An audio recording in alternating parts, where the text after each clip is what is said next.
Most people just start to think about taxes right about now. They gather a bunch of their documents, they receive their 1099s or W-2s in the mail, they put them in a file, send them over to their tax preparer, and then they mistakenly believe that their tax preparer is going to come up with some magic strategy or magic way to save them a bunch of money on taxes. And then they get all ticked off because there's not much you can do at the tax filing deadline in order to reduce your tax bill. And then they get frustrated with the complexity of the tax code and then they just call it a day and they wait till next year and rinse and repeat. So what they're failing to comprehend is that tax preparation is not tax planning, okay? Tax planning is ongoing. It's about reducing your lifetime tax bill, not adding up all of your itemized deductions and seeing if you can get a refund from the previous year. Hello, everyone. Thank you for joining for another episode of the Planning for Retirement podcast. My name is Kevin Lau. I am your host. I'm also the owner of Imagine Financial Security. We help individuals over 50 with at least $1 million maximize their retirement spending, as well as minimize their lifetime tax bill and worry less about the financial markets. If you're interested in learning more about working with our firm one-on-one, start with the Retirement Readiness Questionnaire. It's in the description of the episode, and we would love to learn more about you and see how we can help you in your retirement planning journey. Today, I'm very excited to be joined by our very own Roberto Fortuna, our very own resident tax savant, who is our soon-to-be associate financial planner. And we're going to be talking about this topic. Okay, we're going to be hitting this concept of what is tax planning? What can you, PFR Nation, do to really reframe your way of thinking with regards to taxes? And that taxes, it should be a fluid planning strategy. Okay, it should be part of your retirement planning journey, not something that you do around the tax filing deadline. Okay, and I think Roberto is a perfect person to have on because he's been doing tax preparation work over the last several years, handful of years, and then realized this and then pursued a CFP, and then here we are. So if you're new to the show, welcome. We like to say PFR Nation is our audience. These are typically individuals that are over the age of 50. I mean, if you're in your 40s, you could probably still learn some things, but typically the sweet spot of individuals that find value in our content are over the age of 50. They've done pretty well up to this point. Many of them have cracked the 7-figure mark for retirement. Some of them approaching mid 7 figures, even upwards of 8 figures. And they're just trying to maximize their lifetime fulfillment in this next chapter. They're trying to maximize their retirement spending. They're trying to figure out when they could be work optional. They're trying to figure out, hey, how do I reduce my lifetime tax bill and ultimately achieve their desired retirement goals? So if this is you, make sure to give our show a follow and definitely make sure to subscribe to our YouTube channel. We trust that you're going to find a lot of value in the content that we are putting out. So Roberto, first of all, thank you so much for joining in. That's 2 appearances here on the podcast in about a month. How are you feeling about that? No, I'm feeling good. Thanks a lot again for having me come on for this. I'm pretty excited about getting into the planning versus preparation, discussion, we'll call it. Oh, I know you are. I know you're chomping at the bit for this one. And yeah, so I mean, listen, you did your episode. I already sent this over to an email. Your episode's doing quite well. Okay. It's actually surpassing some of the episodes we put out last fall. One of them was the Trump versus Harris on taxes. Right? So your episode's doing great. I think a lot of people just love to hear your story and sort of how you transition from your successful firefighting career into the financial coaching, into the tax preparation side as an enrolled agent, and then now as a certified financial planner and just rocking and rolling with our firm. So I think a lot of people liked hearing your story, but of course, learning about the benefits of working part-time or retirement. I think that there's definitely a mindset change, if you will, with regards to this next generation of retirees. So great job on that one. So you did so well, had to have you on again quickly. So, and of course, this episode, we're going to be highlighting, really, we're going to be focusing in on what is tax planning, right?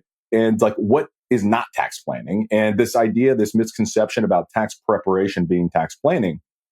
We're also going to hit on some specific action items that you can still take advantage of before tax time. At the end of the day, I'm not saying there's nothing you can do prior to April 15th. There are a few things you can do that you potentially want to take advantage of, but maybe not. And then we're also going to hit on some common misconceptions about our tax code in general that people typically get tripped up on. And then most importantly, at the very end, we're going to be hitting on some specific tax planning strategies that our clients have implemented, that we've implemented with our clients, and ultimately that we know that PFR Nation, that you all are going to find lots of value in. So we're excited for this one. I know Roberto's excited too. But before we get into this one, I need to hit on this topic, Roberto. You know where I'm going with this, and I need to touch on some important stuff going on with the markets because there's a lot going on. All right, and I'm pretty fired up about this specific topic. All right, and Roberto, you've been sitting in on, I think, literally every single meeting since you started with our firm. Like you've kind of been seeing what's going on behind the scenes, and you see the value we provide. You're seeing the discussions from an investment perspective. But over the last month, we've noticed a little bit of an uptick of individuals reaching out, asking about our thoughts, and frankly, just concerned with what's going on with the administration. Okay. Roberto, you've heard my responses. Okay. You've already seen what I've been sending in emails. I've been having, we've been having one-on-one conversations with our clients about the markets and our outlook and ultimately about the administration and their impact on the markets. But I thought we could start here because I think PFR Nation could benefit if our clients are asking about these things.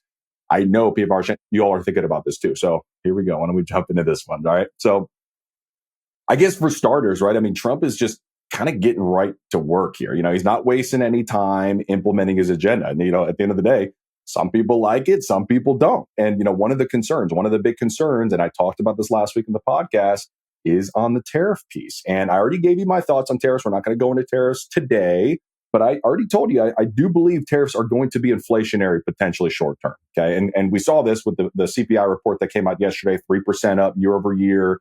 Core CPI, so if you strip out the food and energy prices, that rose 3.3%, just about, which is also up from about 3.2 in December.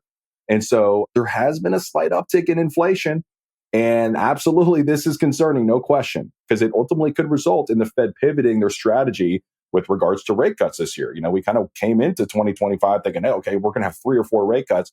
I don't know, maybe 1 or 2 at this point in time, just given where inflation is. But I think the bigger concern outside of inflation, because I think inflation at the end of the day has been sort of embedded over the last few years. It's not like it's a new thing all of a sudden, like Trump's in office and now we have inflation. Like inflation was 9% in 2022. Okay. So we've had record high inflation. It's taken a little bit of time to calm down. Okay. I think there are many reasons for that, but ultimately, I think the bigger concern that's developing more recently is just hearing and seeing a lot of concerns about the potential overreach of Trump and his administration and what ultimately he's doing with regard to the federal government. We've got the deferred resignation program. It looked like it was being blocked. Now they're going to move forward.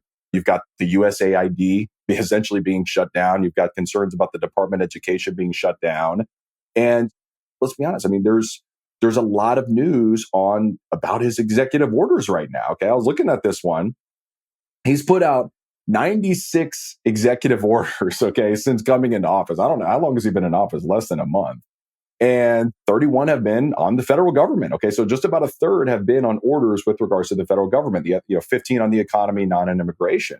And I want to point something out real quick is that the media, regardless of where you sit on the political side, they are absolutely loving the fact that you're getting into a frenzy about this. Okay.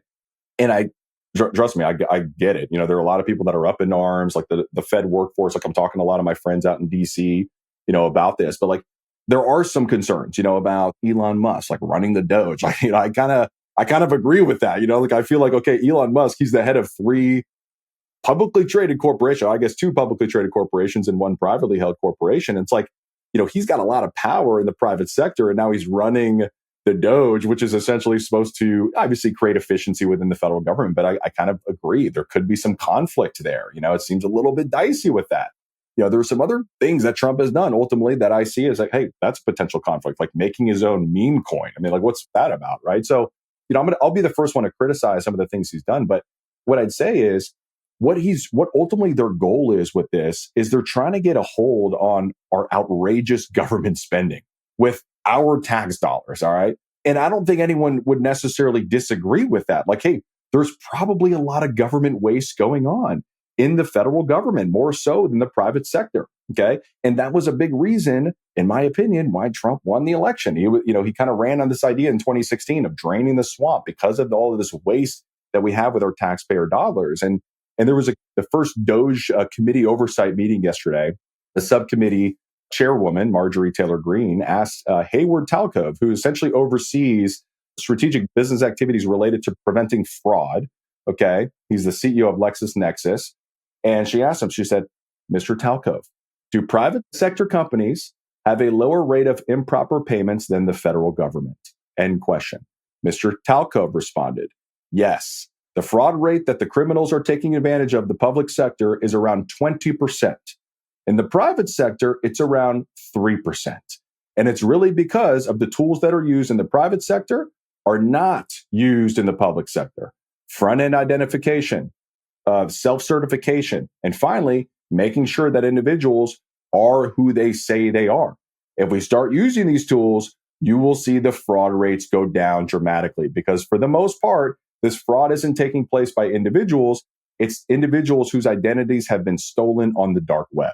Kind of crazy, right? I mean, like this right there, you've got this CEO coming out and saying, like, he has experience in both the government side and the private sector. And he's saying, like, we just need to adopt new technology and new tools to prevent fraud. And we can reduce probably billions of dollars of wasteful spending in the federal government. And I think this is really what they are trying to accomplish in this one, because like there is a lot of concerns about government spending, just like piling up year after year. And just like this idea of like, okay, we run a deficit. Oh, that's all right. We'll just add it to our total debt, which is now sitting at $36 trillion. And that, now I do believe, some of this is a little misleading because interest rates were so low for so long post 2008. Okay. So at the end of the day, yes, we're running a deficit, but they're essentially the interest rates that they were paying for a long period of time were like sub 2%. So they're like, yeah, think about a mortgage. Like you'd gladly take a mortgage for 3% and say, great, I'll leverage as much as I can on this because it's cheap money relative to the 70s and 80s. Interest rates were 12, 15%. So I get all that, but ultimately now they're starting to go on the upward trend. Okay. And so as rates go up, interest rate payments that are going out by the federal government, those also go up. And the concern is if our deficit continues to be running the way it is, over 100% of GDP, that is a big concern long term with our ability to pay those interest payments and be that safe haven for global investors. Like when you think about investments into safe money across the world, it's US treasuries. It's not the German bund. I mean, sure, you could think that. I mean, but the German bund is like 0% interest rate. So like you've got the Fed over here that we're paying 4.5% on a 10-year bond. Like that's really attractive right now, unless those concerns continue. So I just point this out because ultimately that's what I believe they're trying to accomplish. Okay. And ultimately, I don't know if a lot of people would disagree that there is this widespread fraud going on. How much is it? I don't know. Okay. I'm not an insider in Washington, but I want to point this out because, at the end of the day, we live in a democracy. Okay. So regardless of where you sit on the political side of the spectrum, regardless of who's in office, what we've been telling clients is like the private sector, like the corporations we're investing our money with, they are a heck of a lot smarter. They're a lot more nimble. They're just more adaptable than the corporate bureaucracy that is the federal government. So regardless of what policies come into play, like these really great corporations in America, great corporations in Europe, overseas, they're going to find a way to deliver value to the shareholders. Like that's really what their goal is. So like I think about within our business, Roberto, like, with the Secure Act passing, I remember in 2019, the Secure Act comes out, the federal government, this great idea about, essentially kind of raising tax revenue. Specifically, I'm thinking about the inherited IRAs and the 10-year rule. And like, after it came out, all of us in the private sector diving into the legislation, we have a bunch of questions. What's going on here? There's a tax planning opportunity here. I think they messed up here. And then the federal government, okay, let's pause. We're not going to implement that right away. Let's wait another 2 years. Like, what is going on? It's like the inefficiencies in the federal government because like there's such a big bureaucracy. So I guess my plea is like, don't get trapped with the media just going like they're going to lean into this and they're going to continue to do that over the next 4 years. So if you're getting shook now with regards to what's going on in Washington or with the media, like get ready. Like this is going to continue for another 4 years. But anyways, I just wanted to start with that brief rant there, Roberto, before we get into this topic. So anyways, I don't even know where to start here, Roberto. We've got this misconception here on tax planning, right? Or tax preparation that the CPA or tax preparer that we pay, right? And I think I saw the stat as like, on average, Americans spend about 13 hours on filing their taxes each year, and then they pay on average about $270. So it's like, you're seeing that firsthand. So in your mind, like what is tax prep and like what is tax planning? Like real simply, like how would you put that to the audience? Yeah, that's a great question to try to answer real simply. In terms of preparation, kind of like everyone thinks, and like you've said in the past, It's getting all your documents ready to file your taxes for the current tax filing season, bringing it to a preparer and having them prepare your taxes. Planning is obviously, like you said, looking in terms of not just today, but in your lifetime taxes paid, depending on your goals and what you're looking to achieve, trying to minimize the amount of lifetime taxes paid, and then setting up different strategies to achieve those goals. What are some of the biggest misconceptions that people have, with regards to like filing their taxes? Like, what are some of those things that you hear time and time again with regards to confusion with our tax code? Because our tax code is extremely confusing. So many different ways to go on this one. So different misconceptions. I guess the first one that comes to mind would be that a lot of people are tending, and I don't even want to say it's our young people nowadays, but people in general are tending to get a lot of their tax advice from social media, which is like 99% of the time wrong. And it's just giving you some type of clickbait information for you to, watch their video so they can get paid, which I totally understand. But that's not tax advice. And more importantly, it's not specific tax advice. Everybody has that, my brother's uncle says I can do this. That may make sense for them, not necessarily make sense for you. Another misconception is that, and I think this is just a breakdown of communication, is what your tax preparer is actually doing for you on an annual basis. And I don't think many tax preparers are giving their clients a quote unquote contract, but the client and the tax preparer really should communicate very clearly what the engagement entails, when does it end, and if anything additionally needed to occur, how I guess the tax preparer would be compensated for that, or if they're even willing to do the additional work, if that makes sense. I think that's a good point. It seems to me like the really good tax preparers, they've got some of them upwards of 1,000 returns that they're preparing. So what they're actually doing for you, if you're just paying for that one service, that one piece to file at the deadline, it's probably pretty limited, I would say, in terms of tax advice, right? In terms of what they're going to advise you on in terms of forward looking. Yeah, that's spot on there. It really just also depends on, again, communicating. Is your tax preparer equipped to do tax planning, or are they realistically just doing your tax filing, which there are firms out there that are doing just the filing and they don't do any tax planning. And if you were to do that, that would be an additional part of the engagement, number one. And two, that would be year round. The last thing the tax preparer wants to hear is February, March, April. I have 10 questions in regard to some planning issues. And they're like, this is not the time of the year to do that. We're going to do that usually in the summertime or right before the end of the year. That way they can focus on tax filing part of it. One thing I see personally get mixed up a lot is just this idea, we live in a blended tax rate system, a graduated tax rate system. So it's not an absolute where it's okay, you make a certain amount. Let's say you're in the 12% bracket. Then the next jump up on top of that is 22%.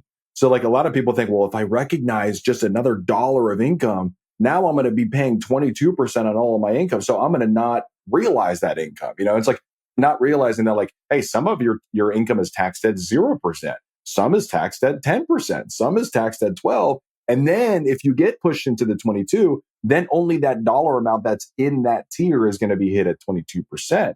So you've been kind of seeing this too firsthand with our clients as we do tax planning for clients is hey, even if we bump up into the next bracket just a little bit, it's not the end of the world. We've got to look at not the marginal tax rate, but the effective tax rate, meaning what is your average tax rate across all of your income sources? Because some might be income, some might be capital gains, both long-term and short-term. So I see that as a big one too.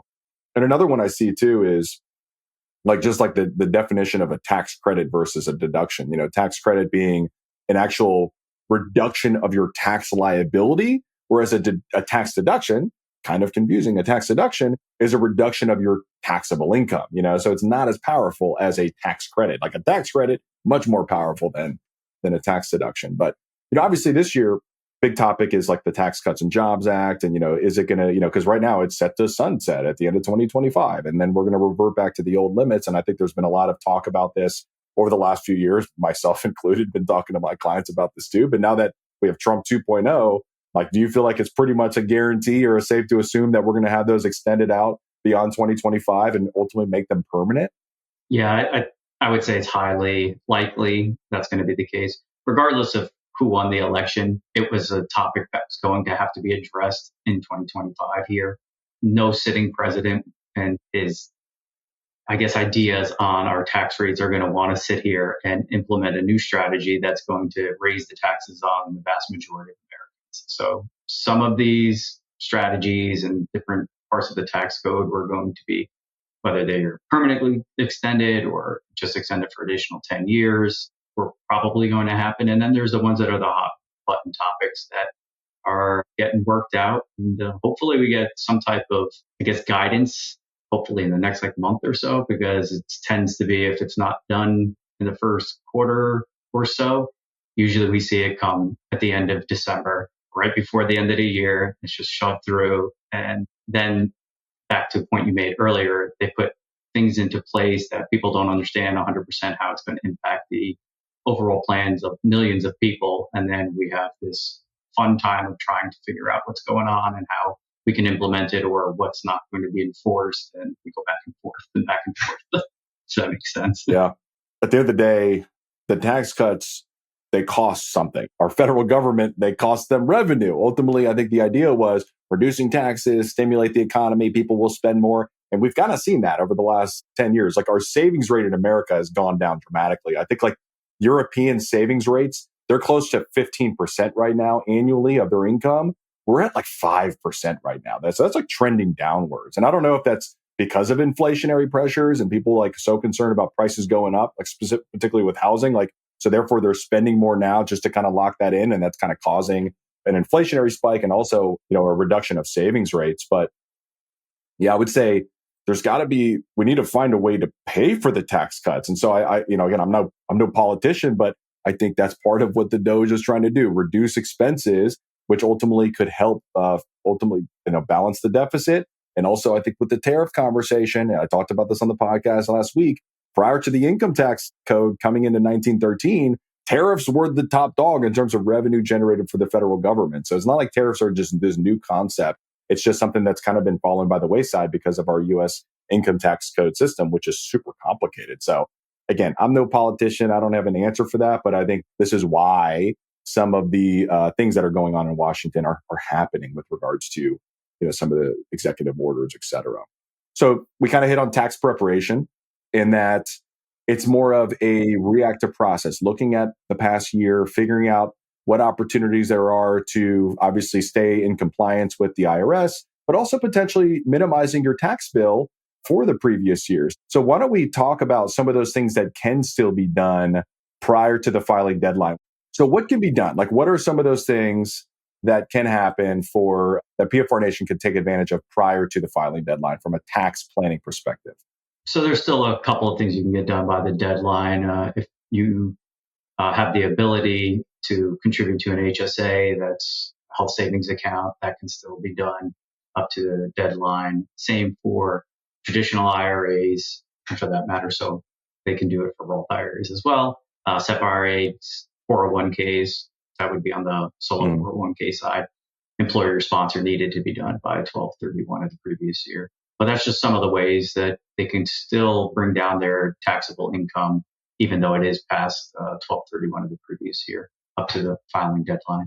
And some of those are also up to the extension of October 15th, if that's something that you need to do because you're waiting on documents or whatever matter. Yeah, I think that's HSA, probably one of my favorite vehicles to use for retirement planning. And actually, I hit on this in the Whiteboard Fireside Chat last week. I talked about the 3 of the worst vehicles to leave as a financial legacy. HSA I named as number 1 because it's really meant to be spent down in your lifetime, okay, or your spouse's lifetime, and you've got the triple tax benefits of the HSA. So if you're eligible for an HSA, meaning you have a high deductible health plan. Okay. Now you cannot be on Medicare and have an HSA. So once you hit Medicare and you're eligible for Medicare, no more HSA availability. But prior to that, if you're still working and you have a high deductible health plan and that fits within your family's, sort of healthcare needs, then you could contribute to an HSA. And that's a great strategy to reduce your taxable income because the cool part about this one is there is no modified adjusted gross income cap. Like unlike a Roth IRA or a traditional IRA, you have these rules within like, hey, if you make over a certain level and you have a qualified plan that you're contributing to, you can no longer deduct a traditional IRA. Or hey, once you make over a certain amount, you can no longer contribute to a Roth IRA. Whereas an HSA, no modified adjusted gross income phase out. So it's such a great tool to utilize. And so taking advantage of those contributions throughout the year. But if you have not maxed out your contribution for 2024, still have time to do so. And if you're over 55, there's an additional $1,000 catch-up contribution that I believe can be made not only for the individual whose plan is the primary plan, but also a spouse as well, if they're over the age of 55. But that has to be made into their own spouse's HSA. So love the HSA. SEP IRA, 401k. Yeah, I think those would apply to the self-employed individuals out there, the business owners out there. Solo 401k, you cannot have full-time employees, so keep that in mind. But a SEP IRA, you've got to make it fair and equitable. Any contributions you're making for yourself need to be made also for the employees that are eligible to participate in that SEP IRA. But pretty high contribution limits to both of those plans for 2024. So you can contribute a little bit more relative to, let's say, a traditional IRA or Roth IRA. Now, of course, if you are taking advantage of the backdoor Roth IRA strategy, so we just kind of hit on the phase outs. Maybe you can't contribute to a Roth IRA. You're above the modified adjusted gross income phase outs. Maybe you could take advantage of the backdoor Roth IRA contribution. Roberto, do you want to touch on that topic real quick? Yeah, sure. So like you said there, if you're over the threshold to make a direct contribution to a Roth IRA, you can do this process called a backdoor. It's not a technical term. It's just kind of a term that's been given to make a backdoor Roth IRA contribution. And it's you're going to go ahead and make a contribution to your traditional IRA. You're going to mark it when you do your tax filing as a non-deductible contribution. So you're not going to take the deduction for the contribution. Now, there are some different thoughts about how long we have to let this kind of sit before we can go ahead and convert it to your Roth IRA. So you have to have a Roth IRA open as well. If you don't, you can go ahead and open one and then convert it over to your Roth IRA. Some people have said 24 hours. Others have said 30 days. There are people out there that say 1 full year. To me, that's maybe a little excessive, but it's whatever you're comfortable with to go ahead and convert it over. The only issue would be the longer you keep it in there, any appreciation in the account, then you'd have to pay taxes on that when you convert that. I know many, many people who wait 24 hours, go ahead and convert it. There's either no appreciation or a couple of cents, and you go ahead and you convert the entire amount.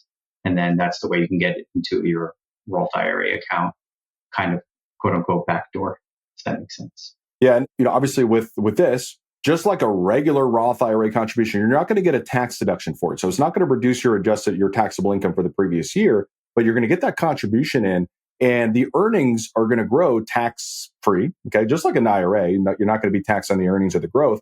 But the key is on the back end, when you make those withdrawals in retirement, then they're going to be tax free, assuming they're qualified withdrawals. You've got to play, there are certain thresholds, certain rules you have to qualify for a qualified withdrawal. But assuming they are qualified, those are going to be tax-free in retirement. So super, super powerful, and something that our clients really love to take advantage of, especially if they are over that modified adjusted gross income threshold. One of the vehicles that also kind of gets overlooked, like from a tax planning perspective, is that it's just a good old taxable brokerage account. Okay. And I think, a lot of people kind of sort of focus in on when they're planning for retirement, just like 401ks, Roth accounts, HSAs, those are all great.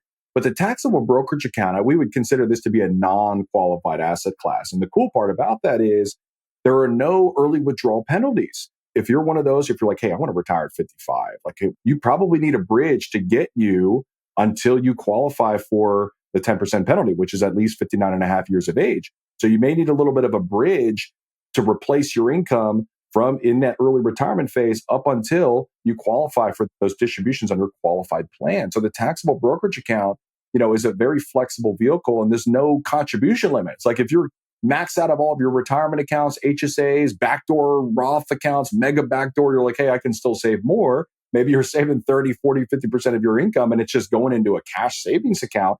Get that invested into a taxable brokerage account, but then make sure your strategy is buttoned up from an investment perspective to be tax efficient. This is one of the traps that we oftentimes see retirees run into, is like, they're like loading up these tax inefficient investments inside of their taxable brokerage account. So of course, it's going to create a tax drag in your returns. So focus in on qualified stocks that pay qualified dividends. Those are going to be treated at long-term capital gains, potentially weighing the pros and cons of municipal bonds versus taxable bonds, municipal bonds being tax exempt at the federal level and potentially tax exempt at the state level. Take advantage of tax loss harvesting. Like, we had a client several years ago in 2022. I love telling the story. She's a CPA. We educated her on the tax loss harvesting strategy. She was like, that doesn't seem like it's something I want to do. I don't want to sell when the market's down. Well, no. We're selling when the market's down to realize the losses, to turn them from paper losses into realized losses. And then we're going to turn around and reinvest your strategy into something that is not substantially identical. And now we're off and running. Now we have these carry forward losses that she can use to offset income in her early retirement. And she probably will retire prior to age 59 and a half. So she's got this war chest of carry forward losses that she can use to offset those capital gains. And of course, on the flip side of the equation, if income drops down to a certain level, you could take advantage of what's called tax gain harvesting, which actually selling something at a gain on purpose. But because your income is so low, because you're retired now and maybe you're not taking Social Security yet, that gain could be completely excluded from long-term capital gains because you're under the thresholds. So just thinking through, there's so many strategies. Oh, by the way, when you die, your beneficiaries are going to get a step up in the cost basis. So it's one of the most tax efficient vehicles to pass on to the next generation, unlike a retirement account 401k IRA. Talked about that on the Whiteboard Fireside Chat last week, subject to the 10-year rule. So super powerful with regards to the taxable brokerage account. So don't forget that one. If you're kind of like, hey, I'm checking a lot of the boxes. I've got my tax deferred vehicle. I've got my Roth account. I've got my HSA. Mix in the taxable brokerage account as part of your investment strategy. All right. So let's now kind of transition into this tax planning for PFR Nation. So let's kind of maybe first hit on a few of these tax traps that I came up with, okay, that retirees run into. The first one, I like to call this the RMD tax trap. Okay, so RMD tax trap, RMD stands for required minimum distribution. This is the age in which you are. So now you're over a certain age. Nowadays, it's either age 73 or 75. Okay, back in the day, it used to be 70 and a half, then it increased to 72, then it went to 73 or 75, depending on your year of birth. So that's the age in which you have to start taking required minimum distributions per the IRS life expectancy tables. And I've been talking about this a lot, like sort of the initial baby boomers that retired, a lot of them were not getting a lot of Roth conversion advice. And truthfully, I remember working at the big firms. We couldn't even mention the word tax. You mention the word tax, you're getting flagged. You have an automatic one-on-one with your chief compliance officer. So it's like, of course, clients weren't getting Roth conversion advice. Like their CPA, we talked about this. Their tax preparer is not giving them tax advice. Their CPA is trained to minimize the tax bill from the previous year, not think through, hey, maybe it makes sense to actually reduce or pay some taxes now to reduce that RMD tax trap. And now they're taking RMDs and now this pushing them into different tax brackets. Maybe it's subjecting them to income-related monthly adjustment amounts, or IRMA is the acronym, kind of the IRMA boogeyman. Everyone's so afraid of IRMA. And then maybe increasing their taxation on Social Security potentially. So, I think this RMD tax trap is a big one. And we see Roth conversions as a big strategy for this one, Roberto. So I'd love to kind of hear your perspective on this, kind of coming from being an enrolled agent, doing tax filing in terms of, hey, let's minimize your taxes for the previous year, now into the financial planning side and kind of seeing the light for Roth conversions. Like, how is that aha moment going for you? Hopefully you had the aha moment. How has your perspective changed on that front, since you've become a CFP for certified financial planner? Yeah, so all great points. Obviously, looking at it from a year-to-year tax obligation standpoint as opposed to over a lifetime, it's going to take a little bit of time to get your head wrapped around that because, like you said, CPAs, enrolled agents, like tax professionals in general, they really kind of want to be the hero of today and pay the least amount of taxes today. So it's kind of hard to go ahead and do that planning forward and saying, yeah, I'm going to specifically recognize income today and pay it today with the idea that I potentially could do some Roth conversions or whatever the case is and have additional income compound and grow for some time for the future and be in a better position then. It's been a journey to look at it through those lens. Hopefully you've kind of seen, like, for my philosophy on this one, it's like, it's not a slam dunk for everybody. Like I think like the Roth conversion, like talking heads out there that are on the media or have their own podcasts or whatever on social media, like, it's like to them, it's like Roth conversions is like the best thing since sliced bread. I think, of course, when it makes sense, it could be absolutely very powerful. But, I would say half the time it makes sense, half the time it may not make sense. And a lot of this is kind of our best guess on where taxes might be in the future. You know what I mean? Like, relative to where your taxes are today. And that could be, some things could be controllable. Like, are you working? How much income are you recognizing? Is your investment strategy tax efficient versus legislative changes that are out of our control? So we don't know exactly what the benefit of the Roth conversion will be until potentially decades down the road. But absolutely, when it makes sense, it is a great strategy. And I think a lot of CPAs, a lot of tax preparers are kind of coming around to this too of like, hey, maybe it does make sense to recognize some of that income now because they can kind of reduce that RMD tax trap later. But another cool strategy, that we like to look at too is like, okay, when you're retired, really thinking through Social Security timing. You know what I mean? So like, I think a lot of people, a misconception on Social Security is like, is that taxable? I've already paid tax. I paid into the tax system, into Social Security. Like, what do you mean it's taxable, right? So do you want to make, like, without getting into the weeds, do you want to like maybe hit high level on Social Security and the taxation of Social Security? And then we can maybe kind of talk through sort of like an aggressive Roth conversion strategy to sort of minimize the tax impact of Social Security down the road and maybe even make that income tax free on Social Security. Sure, I'll do my best on that one. So like you said, depending on your total amount of income that you have, you could potentially be paying 0% on your Social Security income that you've received as your benefit, 50%, all the way up to 85% of your benefit could be taxable depending on how much money you make, and there's different thresholds for that. So when looking at it in those terms, and again, big picture, if you're looking to do those Roth conversions or recognize other income from different sources, this may be one of those difficult decisions. And we see this all the time. And when is the optimal time to claim Social Security? Is it at 62? Is it at full retirement age? Is it at 70? Like you love to say, and it makes total sense, nobody has a crystal ball. If you can tell me the day that you're going to leave this earth, then I can give you the perfect date for you to go ahead and claim. But in the same breath, maybe pushing out Social Security to full retirement age or to 70, whether you're trying to maximize your benefit for longevity risk or whatever the case is, those are also times where you can have a couple of years there. We can go ahead and do some of those Roth conversions and intentionally take in an additional taxable income before we have the addition of Social Security income as well. So kind of, again, looking at the bigger picture in terms of taxes paid over your lifetime and not specifically this one taxable year. Yeah, so that's great. I mean, I think if you kind of like think of it as like Social Security can be taxable, but it may not be taxable depending on your provisional income.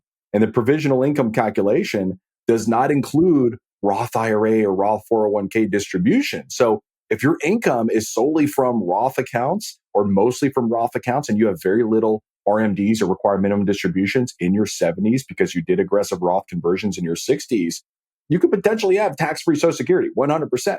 Okay. And so not saying it makes sense to do that in every scenario, but from a tax planning perspective, you can kind of play the game of like, hey, Social Security, maximizing your benefit, no question, but also maximizing the tax efficiency of your Social Security benefit and kind of syncing that up with the RMD tax trap and also that Roth conversion strategy. Love it. Let's kind of talk about folks that are still working. Like I think a big topic of conversation is like, should I do pre-tax contributions? Should I do Roth contributions? Should I do a little bit of both? I mean, from your perspective, Roberto, as a tax preparer, enrolled agent, or tax savant, what's the best rule of thumb on this one? What should people be looking at? Lots of things to look at. I don't like to go with rules of thumb for anything. It really just goes back to boiling down. What are your goals? What are you looking to achieve? Because again, everybody likes to take the deduction this year, and that makes a lot of sense. But there's probably going to come a point in your financial journey where it may make sense to start diversifying. It also may make a lot of sense if you're taking a sabbatical or something of that sort, and you're going to have a lower income year. Maybe that year you do shift and you look to pay your taxes now and put it into a Roth account. It's just, there's so many variables. It's kind of a hard decision to make and, just see it through year after year. It has to kind of be a fluid decision. You're also kind of like going back to what you said a little bit earlier. You're doing tax planning for your lifetime, but you could potentially be doing tax planning for beyond your life. So it's, am I planning for taxes today as possibly a married couple? Am I planning for taxes as a widower, as a single person at that point? Or am I tax planning for my children who may be in a lower income profession, so they can more than happily recognize income at a reasonable rate, or maybe they're higher income professionals and they're already at the highest tax rate that they're going to be, and maybe they don't. You wouldn't want to see them having to pay the highest tax bracket. So really, just kind of looking at the bigger picture over a lifetime is how we should do it. But again, so many variables there. It is difficult and it is a personalized decision. So back to those rule of thumbs, I can't really go with any of those. It depends. That's our favorite answer in the financial planning field. It really, and it's so true. It really does depend. It depends on so many factors. But I throw out a nice little nugget out there with the planning as a married couple versus planning as a single individual. Let's say you lose your spouse in retirement, which happens very frequently, with our clients. I mean, in everyday retirees, the reality is that, life expectancies for females are typically a little longer. And, if you kind of think through your lifetime tax bill, there could be a time when the surviving spouse is filing as a single filer. So if a spouse passes away that year, they can continue to file married filing jointly. Okay. But then the following year, they do have to switch over to a single filer. Of course, unless they got remarried the following year, which is kind of rare, but they're going to have to switch over to the single filer. And at the end of the day, the tax brackets for single versus married, it's just more penal for single filers in general. So I think that's a really good point in terms of like thinking through the Roth conversion strategy, not just for your life expectancy, but also potentially your spouse's life expectancy. That could be big value add, because I'm thinking through a couple of clients that lost their husbands and they were very surprised. Like they were like, oh my gosh, I'm like paying so much more taxes than I was previously, because maybe they're taking RMDs already. Maybe the pension continues on. Social Security goes down, of course, because they're going to step up to the higher Social Security benefit.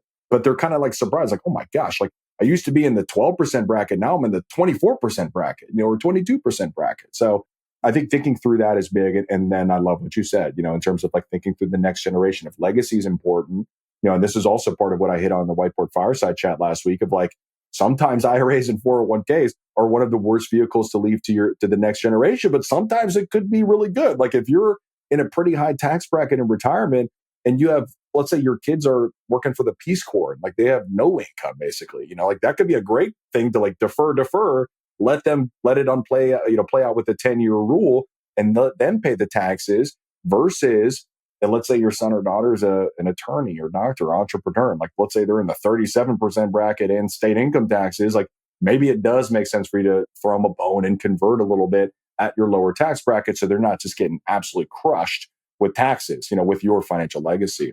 But another thing I think also is that kind of plays into this too, in terms of pre-tax versus after-tax contributions is like, of course, like all else being equal, if you think your tax bracket's going to be the same throughout, I kind of lean towards doing Roth. If you know for certain, hey, my tax bracket's never going to change, okay, maybe Roth. I think more common is at retirement, your W-2 income or employment income is going to go to zero. So you might have a window of opportunity to then take advantage of conversion. So maybe it does make sense to do some pre-tax contributions now and then wait until those, what we like to call the Roth conversion window, to aggressively convert to Roth. But I think another kind of factor is like, where are you retiring to? If you're, your former state, Roberto, New York, right? State income taxes versus retiring down to the Sunshine State in Florida. First of all, how are you feeling about that? And then secondly, how does that kind of factor into the Roth conversion decision and even that pre-tax versus post-tax contributions for those that are kind of thinking like, hey, I am for sure going to retire to Florida or to, my state of Tennessee or whatever that might be.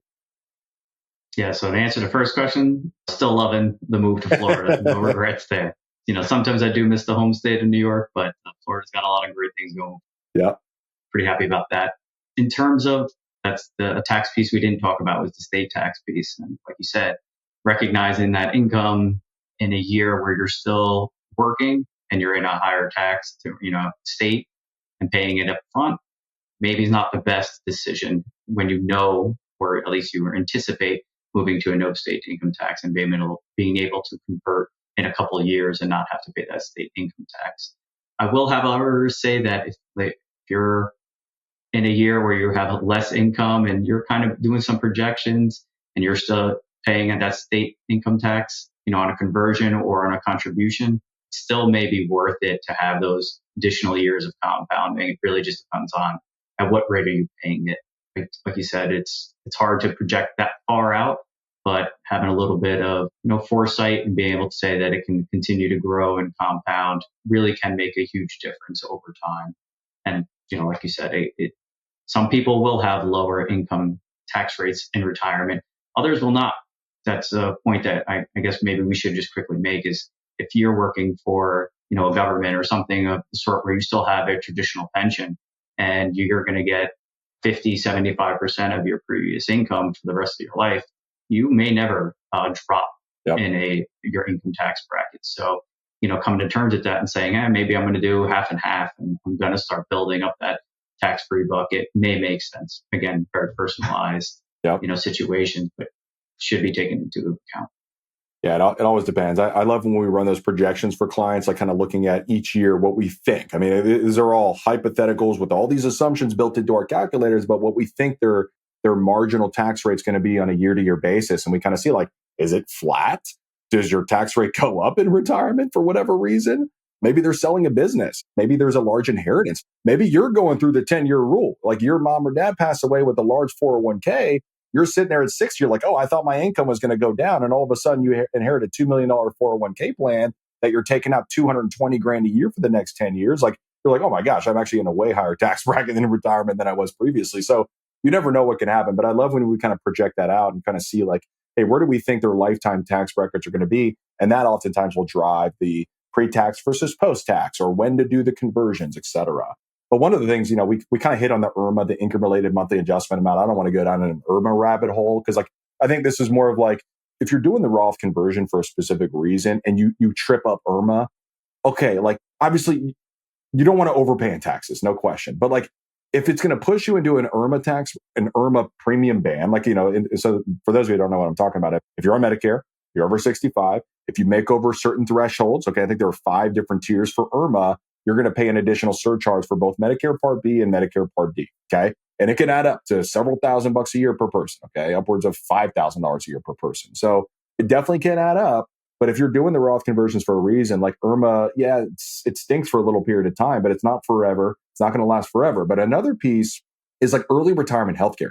If you're going to retire before 65, oftentimes we hear like health insurance is going to be crazy expensive. Like, how are we going to do this? And maybe that's oftentimes a reason for them to work until 65, but they don't realize, hey, there are some premium tax credits. If you purchase a policy on the exchanges, on the Affordable Care Act, okay, formerly Obamacare, you could potentially get some premium tax credits based on your modified adjusted gross income to really push down your actual out of cost health insurance costs. Because maybe the sticker price is $1,500 a month. But maybe with the premium tax credits, now you're only paying like $200 a month. And you're like, this is actually a pretty good deal because of smart tax planning during those early years of retirement. That's where I think that taxable brokerage account kind of comes into play, where it's like, hey, income from the taxable brokerage account, pretty tax efficient. Maybe you're doing some additional conversions on top, but you're thinking through the premium tax credits as sort of like, hey, let's just kind of be aware. Like, the more Roth conversions we do, the fewer tax credits we're going to receive for early healthcare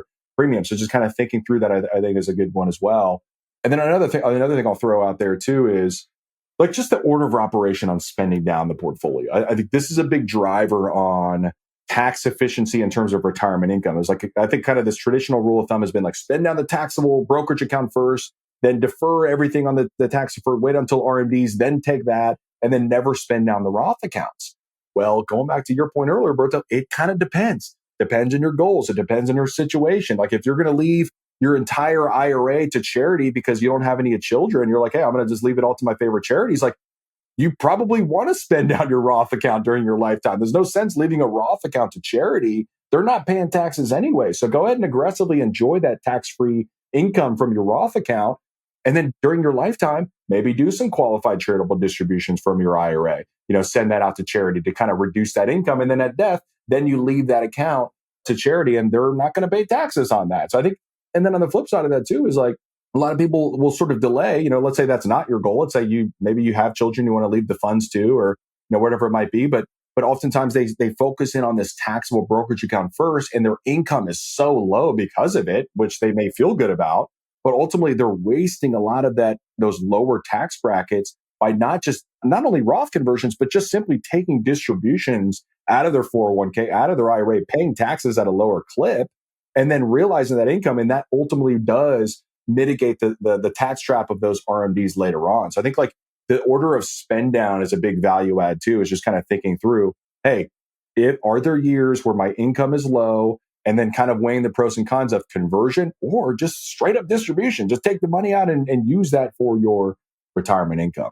So we had a lot of stuff. Charitable planning. I mean, we can go down that could be a whole new episode there. But charitable planning, I think that's a big one we talk to our clients about. I think the really three big ones that we hit on with clients, if they're not itemizing their deductions with the Tax Cuts and Jobs Act, obviously the standard deduction has gone up so much, and 90% of taxpayers are now just taking the standard deduction. So even if they're giving to charity, like they're not actually receiving a tax benefit for that. So if they're over the age of 70 and a half, taking advantage of what we call QCDs or qualified charitable distributions, where they can donate up to, I think what's the limit is like 107,000 did it go up to now, or 105, whatever. Anyways, it's over $100,000 that they can give directly to charity without recognizing taxes. So that could also reduce those RMDs. And, donor advised funds, I think that's a big one too. But what about like gifting, gifting cash versus like securities? Like, that's probably something you see all the time with filing tax returns. Is like, if you look at an itemized sheet, they're gifting cash, and it's like, but they're taking the standard deduction, right? So, maybe hit on the donor advised funds and the appreciated stock, Roberto. Yeah, like you said, if you're charitably inclined and you're giving cash and it makes you feel good, fantastic. But if we can also do it in a tax efficient way and an advantageous way, we should try to get that done. And if you're just doing cash, that might be a little bit difficult. The donor advised fund, you can open up and you can front load as much as you pretty much want into there and get a tax deduction for it. There are going to be some limits in terms of total amount that you can deduct each year, but then you can carry forward for, I believe it's up to 5 years. But donating appreciated stock is a fantastic way, because you may have for argument's sake, you may have a cost basis of $1,000 in a stock, and it's now current value is $10,000 for argument's sake. So you have $9,000 of gain that you would have to pay, more than likely long-term capital gains at that point. But if you went ahead and donated that to your donor advised fund, or you could go ahead and donate it right to charitable organization, you get the whole tax deduction of $10,000. Even though your initial investment cost basis was only $1,000, you get the full $10,000. And then your donor advised fund, you're not required to pay that out this calendar year. You can go ahead, and I think there is a minimum depending on the donor advised fund. It can be anywhere from $500 up. But as long as you're doing a minimum each year, you can let that also grow and compound, and then use that for your lifetime, and potentially even leave it to your children to do charitable giving in their lifetimes as well. Roberto, man, we hit on a lot of topics today. PFR Nation, I hope you all found some value. I trust that you're able to take away a few nuggets here as you not only prepare to file your taxes for 2024, but as you think through minimizing your lifetime tax bill and sort of like reframing your way of thinking. Is like, tax planning should be part of your retirement planning journey. And if you're sort of like, hey, my advisor doesn't even talk about taxes with us, we get that. I mean, I worked at big firms for the first 12 years of my career.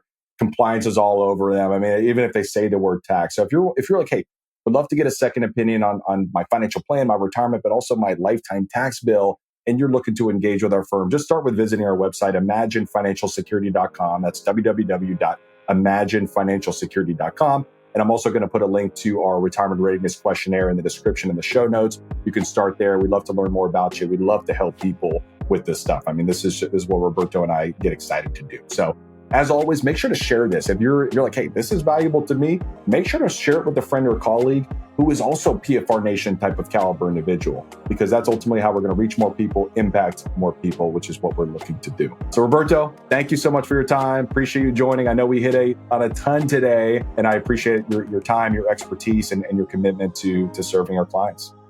Yeah, thanks for having me. All right, everyone, listen. So we hit on taxes a lot today. Next week, I'm actually going to do another episode on taxes. I'm going to actually talk about when to not do a Roth conversion. Okay, I think we talk a lot about when to do a Roth conversion, but I'm going to have a specific episode dedicated to when to not do Roth conversions, So we're going to hit on that one. Make sure to check out the YouTube. Make sure to check out the Whiteboard Fireside Chats. Last week was the 3 accounts to not leave as a financial legacy. So make sure to check out that one. And I'm also, for this upcoming week, for this upcoming Whiteboard Fireside Chat, I'm going to do a breakdown of a Roth conversion example and actually show you the value of doing Roth conversion. So you're not going to want to miss that. Again, check out the Planning for Retirement podcast, YouTube. That's it, everybody. Until next time, this is Kevin Lau signing off.